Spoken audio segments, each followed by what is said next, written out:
Bom dia, mais uma manhã quero compartilhar com vocês um devocional e ele se encontra lá em Lamentações, no capítulo 3.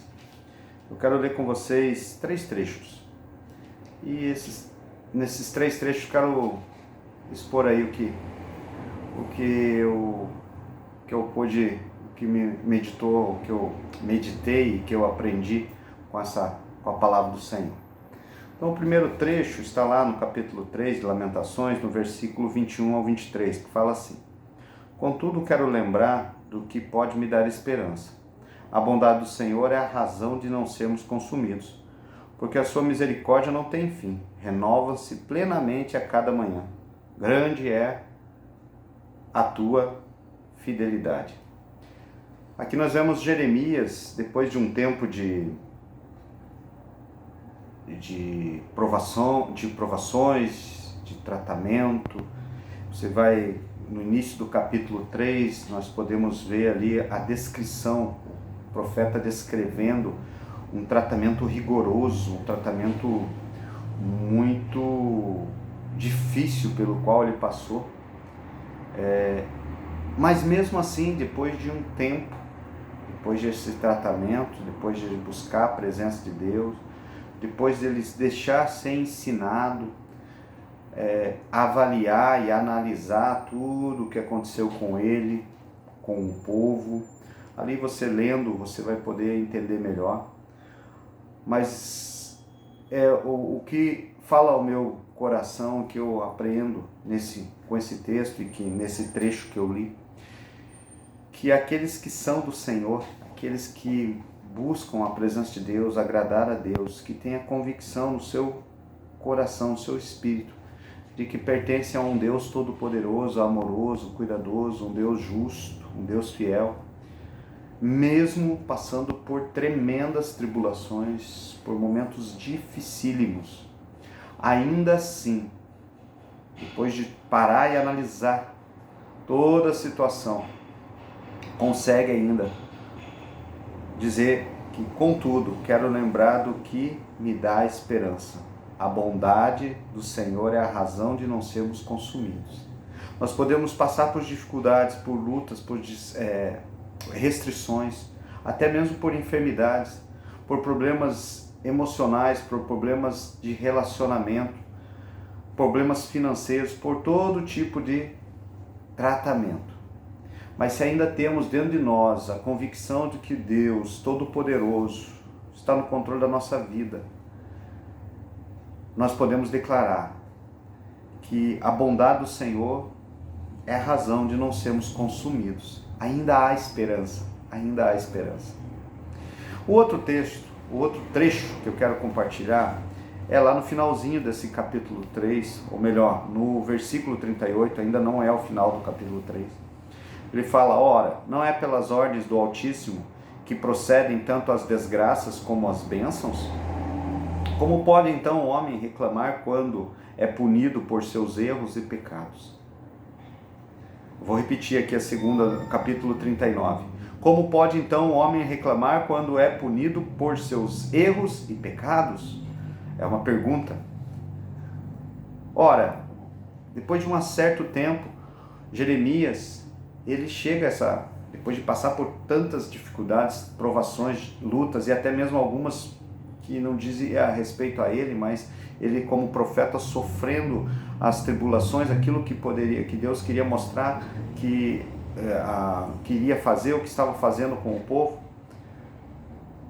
Mesmo assim ele olha e diz: Senhor, aquilo que mais tarde Paulo vai falar em Gálatas, que tudo aquilo que semeamos nós colhemos. Pode então o homem reclamar quando é punido pelos seus erros e pecados? Não. Tudo aquilo que semeamos, colhemos. Tudo aquilo que as nossas decisões, as nossas opiniões, as nossas falas, as nossas conversas, aquilo que nós fazemos ou até mesmo deixamos de fazer, tudo isso está na presença de Deus. Tudo isso está diante do Senhor. E de vez ou outra, de tempos em tempos, Deus permite que algumas tribulações, algumas lutas surjam ou ressurjam para que nós possamos parar e meditar. E é nesse parar e meditar que eu cito o terceiro trecho, que está no versículo 27, um pouquinho para trás desse que eu li, que fala assim, Jeremias fala, é proveitoso ao ser humano suportar o jugo e o sofrimento próprio da sua juventude. Que esses períodos de provação sejam vividos em solitude e silêncio, afinal foi Deus quem determinou essa opressão sobre cada pessoa. Solitude e silêncio. Como eu disse,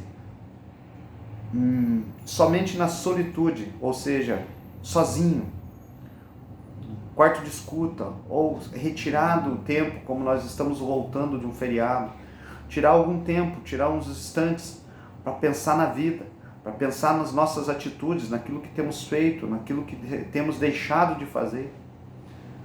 Silêncio, muitas vezes o som de muitas e muitas vozes, muitas opiniões, muitas pessoas falando, muitas ideias, até mesmo dentro de nós.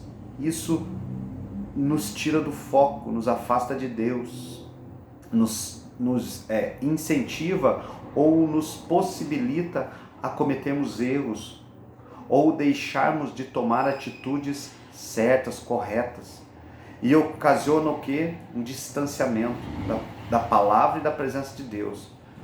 E que muitas vezes nos deixam afastados daquele primeiro pensamento, que a causa de não sermos consumidos é a misericórdia do Senhor que se renova a cada manhã sobre nós.